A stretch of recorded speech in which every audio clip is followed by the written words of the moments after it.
welcome back to John and Mandy Go RVing.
We're starting to hit Friday morning rush hour traffic going around Washington, D.C.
Right here we have a store. You can get ice cream in there, you can get ice, they have wood for sale there. Oh yeah, we're gonna get a good spot, looks like.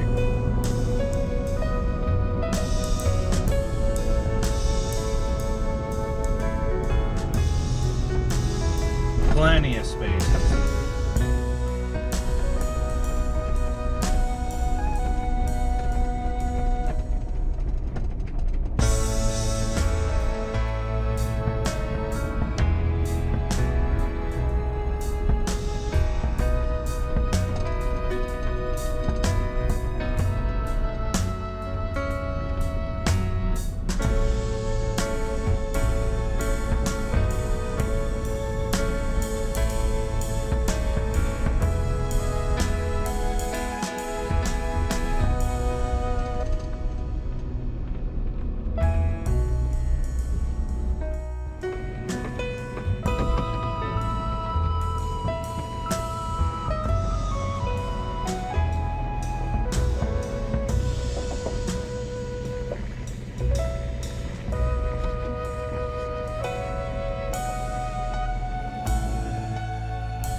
Hello from 1,000 Trails RV Resort, close to the Chesapeake Bay.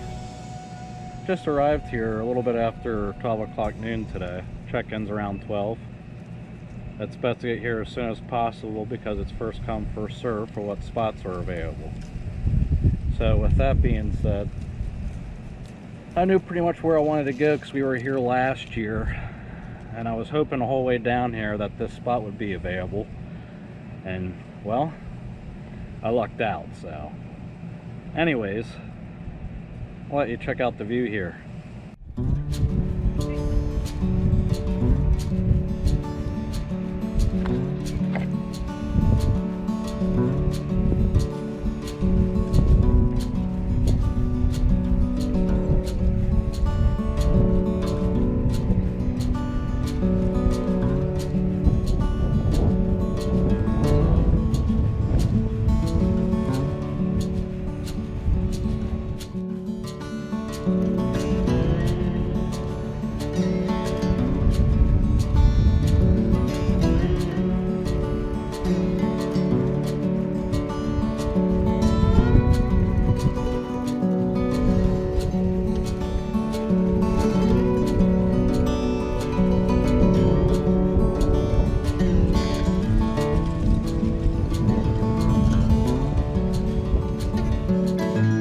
Next to the store are dumpsters where you can throw away your garbage.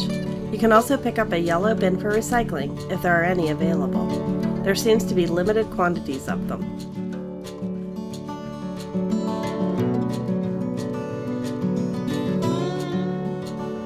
On the left, you'll see some RVs that are in storage.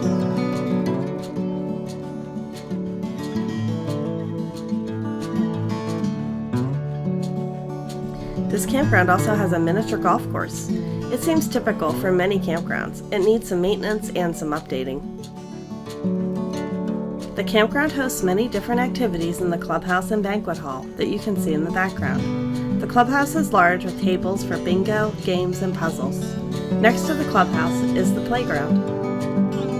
There are also some nicely kept tennis courts behind the mini golf course.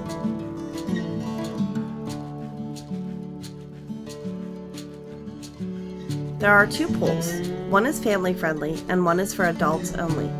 Unfortunately, we're here in March and neither are open yet.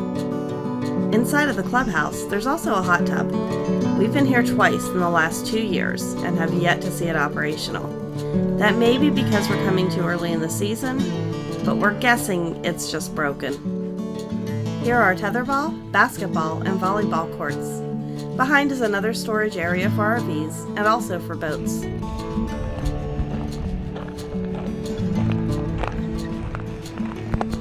It's 85 degrees right now. It's the second to last week in March. Loving it right now.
It looks like we're going to have perfect weather today for the visit to the battleground here in Yorktown, Virginia.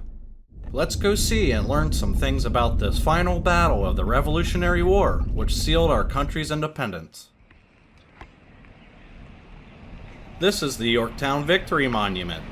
This monument was authorized by the Continental Congress on October 29, 1781, just after the news of British surrender reached Philadelphia.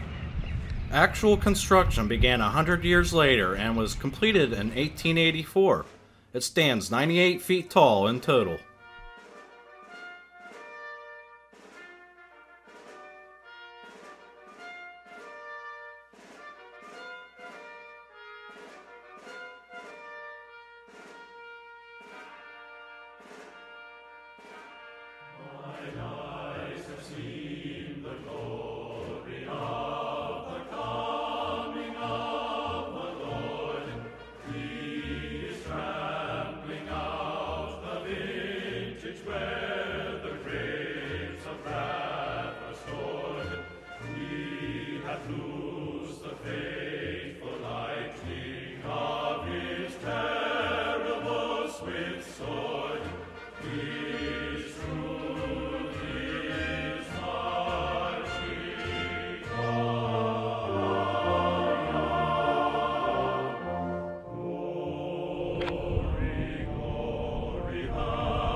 The Battle of Yorktown was the battle to end the Revolutionary War and actually seal our independence. The surrender by Lieutenant General Charles Cornwallis and the capture of both him and his army prompted the British government to negotiate an end to the conflict. The battle boosted faltering American morale and revived French enthusiasm for the war, as well as undermining popular support for the conflict in Great Britain. God bless America.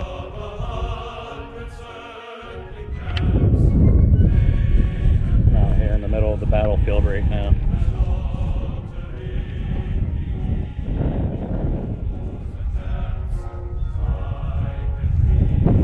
Couldn't pick a better day to do this, you know what I mean? I hope everyone's staying safe out there. I know this virus thing that's going on is keeping everyone indoors for most part, but don't be afraid to come out to one of the national parks or one of your local state parks and take a break from being in your house. Get away from each other, you know. Yeah, it's a crazy world right now, isn't it? We'll be fine, you know? We've been through worse. This one just caught us a little bit off guard, I guess.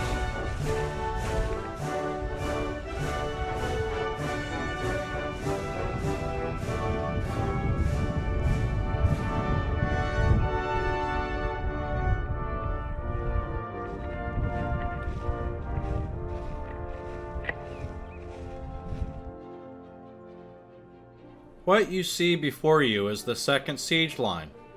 The low earthworks on either side are part of the French and American advance line. The line was completed after the capture of British redoubts 9 and 10, which are earthen forts.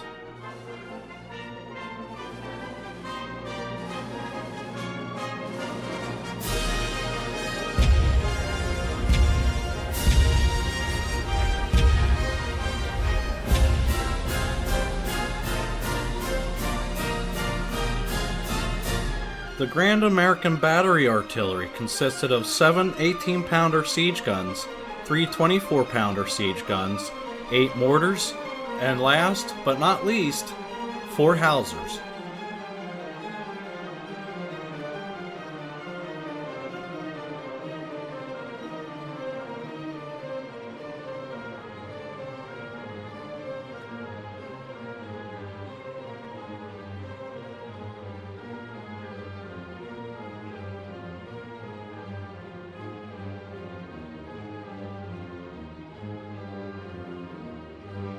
George Washington led the American troops with the help of our French allies to a glorious victory against the British, ending the Revolutionary War on October 19, 1781.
This is the Morehouse. It was the site of negotiations during the Siege of Yorktown, which ended the Revolutionary War on October 19, 1781. As you walk through historic Yorktown, you will see many 18th century homes that were built and occupied by some of the most prominent citizens of Yorktown.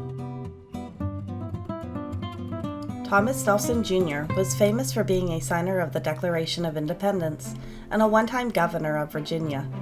This is his home, which may be toured by visitors to Yorktown.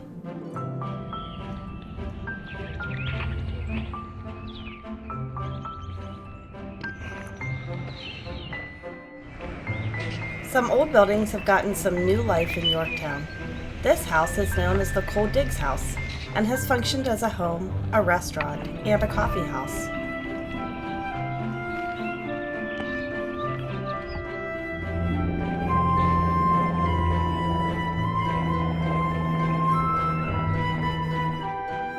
From historic Yorktown, it's a quick stroll down to River Walk Landing. Let's go check it out.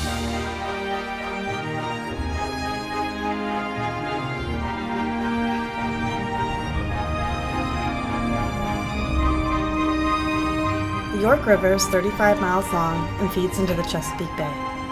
You can bike, hike, enjoy the beach, or enjoy many water activities like kayaking, boating, and paddleboarding.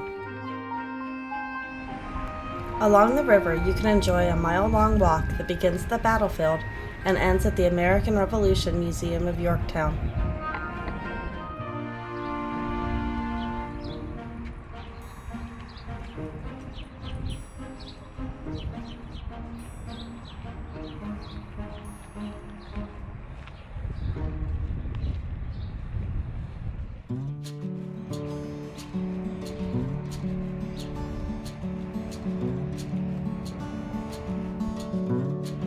There are several statues throughout the Riverwalk.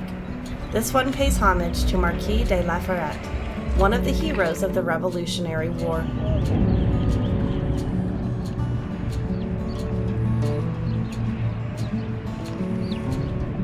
There are many dining and shopping options on the Riverwalk. There are fine dining venues as well as casual dining and quick stop-in shops for ice cream. There are also many waterfront shops from which you can pick up that perfect souvenir.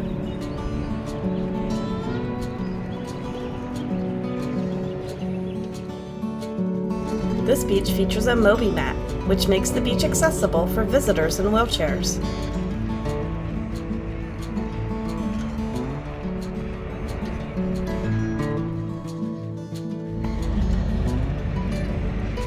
You know, when I was coming to the Yorktown Battlefield, I wasn't expecting to find a beach here.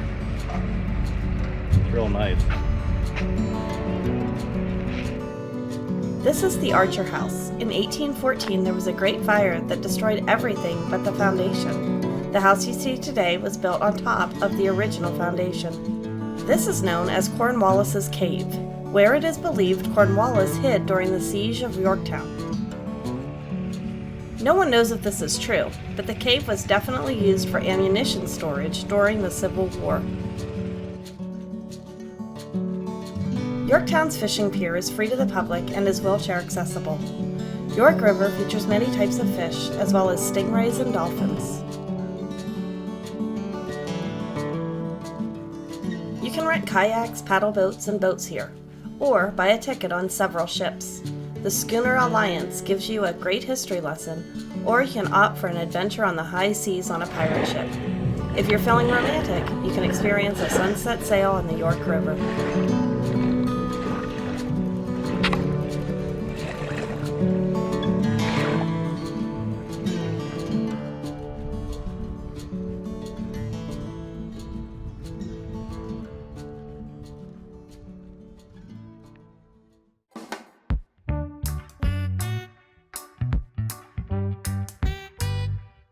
Looks like it's going to be a beautiful day here in Virginia Beach while we visit.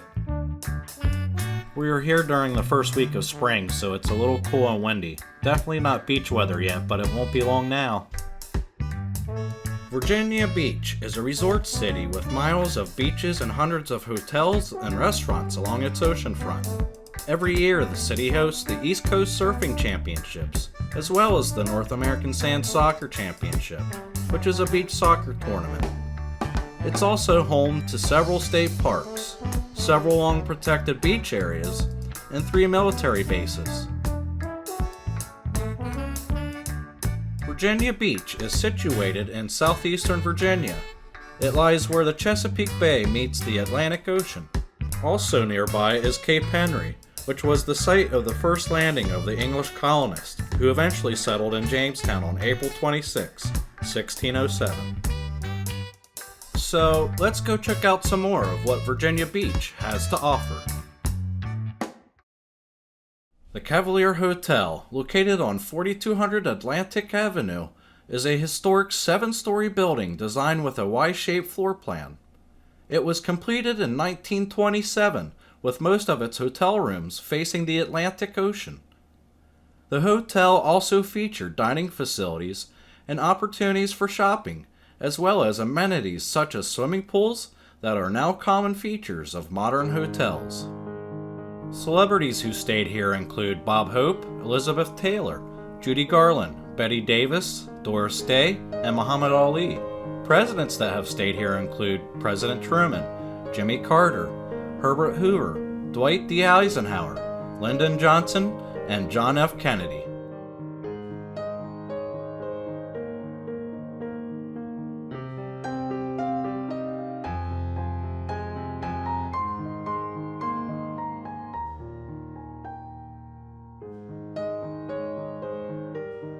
Located on the boardwalk are these bike paths. There are 2.6 miles of bike lanes. The paths go from Grommet Island Park and end at 40th Street.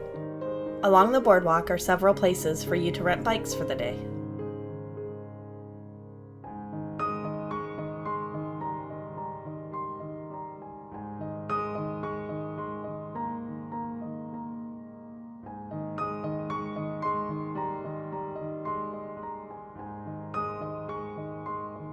The Virginia Surf and Rescue Museum is a National Historic Site that honors, celebrates, and preserves Virginia coastal history. The building was a U.S. Coast Guard station, but when it was acquired by the city of Virginia Beach, it had to be moved about 100 feet south to occupy land owned by the city. It opened to the public as a museum on July 1, 1981.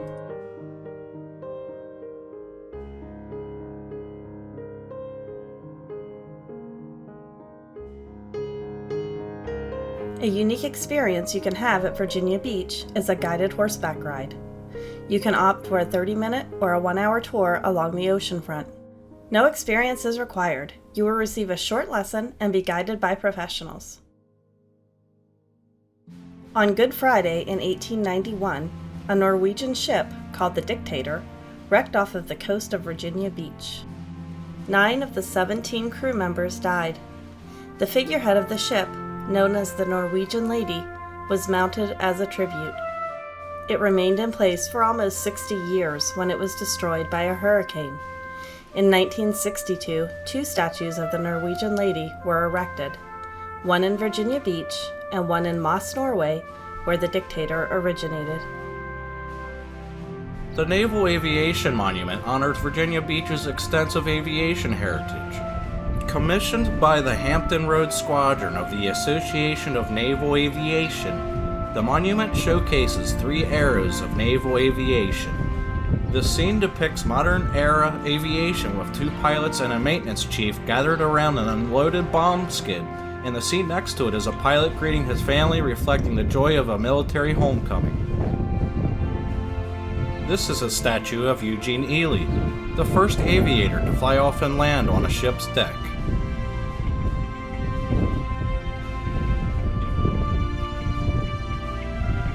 This scene shows a World War II pilot and his crew scramble out of a flight deck hatch. This monument was designed by sculptor Michael Maiden, who relied on his experience in the Army National Guard combined with 2 years of research to get every detail right. This monument can be found on 25th Street at the oceanfront along the Boardwalk.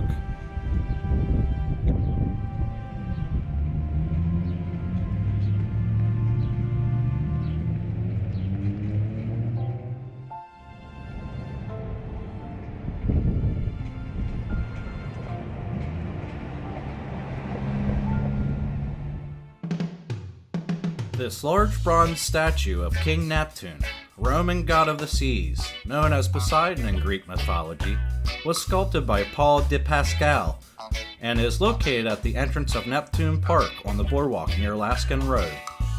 The statue was dedicated on September 30th, 2005 during the Neptune Festival Boardwalk weekend. The Neptune Festival is an annual festival that celebrates the heritage of the city, which started back in 1974 and has continued on ever since. The Boardwalk weekend includes the North American Sand Sculpting Championship, arts and crafts, food, and live music. It also includes a 5K and an 8K race, a surfing contest, a volleyball tournament, and a parade. The event is free and open to the public, except there is a tent-covered viewing fee of the sand sculptures.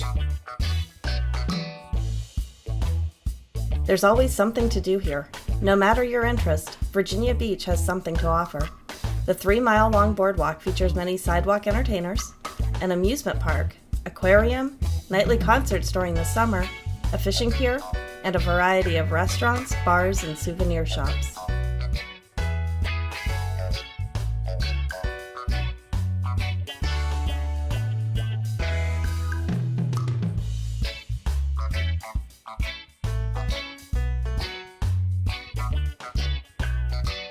The art scene is alive and well in Virginia Beach. You could spend an entire day just wandering around the oceanfront and discovering the many statues, sculptures, and beautiful oversized murals on many of the buildings. There's a section of Virginia Beach known as the Vibe Creative District, designated in 2015. The district is the center for art and creativity here. It features the work of many different artisans, including painters, sculptors, and even carpenters and leatherworkers. There's a ton of quaint coffee houses, cafes, and shops. Its most vibrant feature is the large murals local artisans have painted for all to see and enjoy. The Vibe District is located just streets away from the waterfront and features weekly activities during the summer, including flea markets and exhibitions. One activity John and I love is mini golf. While we were here, we passed many. Unfortunately, our day trip here didn't allow time for us to play. We'll be back soon, though. I hear there's even a backlit 3D one.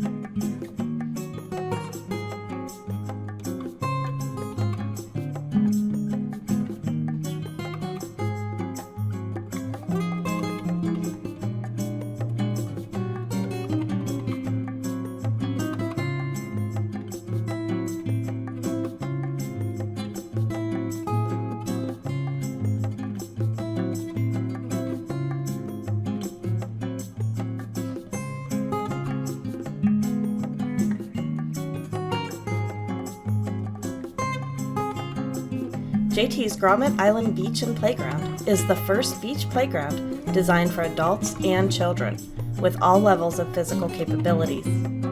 It was inspired by Josh Thompson, who was diagnosed with Lou Gehrig's disease in 2006. He was unable to access the beach in his wheelchair. The park was designed so that everyone could access the beach and enjoy it.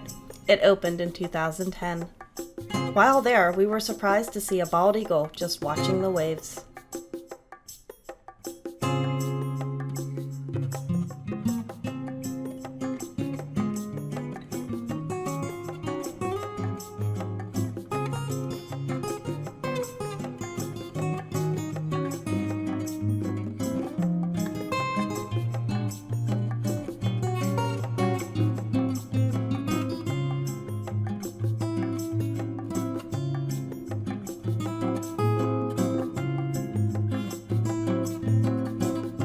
This is Hampton Roads Bridge Tunnel.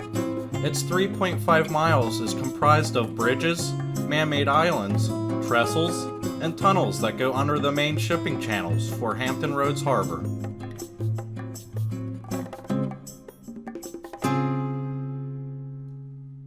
We are heading back to the camp resort we are staying at, and we figured we would make a quick detour to check out the Gloucester County Courthouse Square Historic District. The district encompasses 17 contributing buildings, including the Gloucester County government buildings and those structures bordering the square, which are housing private businesses, offices, and residences. This historic district can be found in the town of Boudetort, Virginia.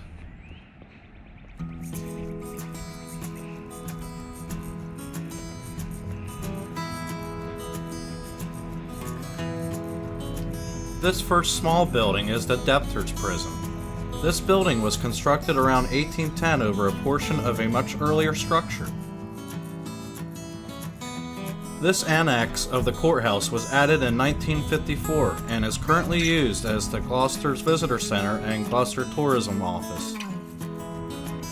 The Colonial Courthouse was built in 1766 and is one of the oldest courthouses in the country still in use.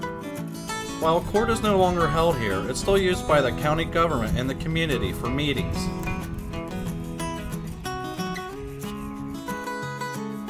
The building you see before you was built in 1823 on the foundation of a 1770 clerk of the court's office. This is known as the Clayton Building.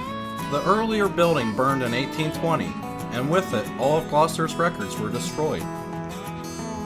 The Rome Building is another clerk of the court's office that was built to comply with the state's rigid fire codes in 1896. In 1870, the Board of Supervisors decided to build a new jail after the earlier prison on the same site was burned by federal troops during the war between the states. The building was completed in 1873 and consisted of 4 rooms, each 16 by 16 feet in size. This Confederate Monument was erected in 1889 to commemorate soldiers from Gloucester who had died for the Confederate cause. With the controversy surrounding Confederate monuments, I would not be surprised if this was removed down the road.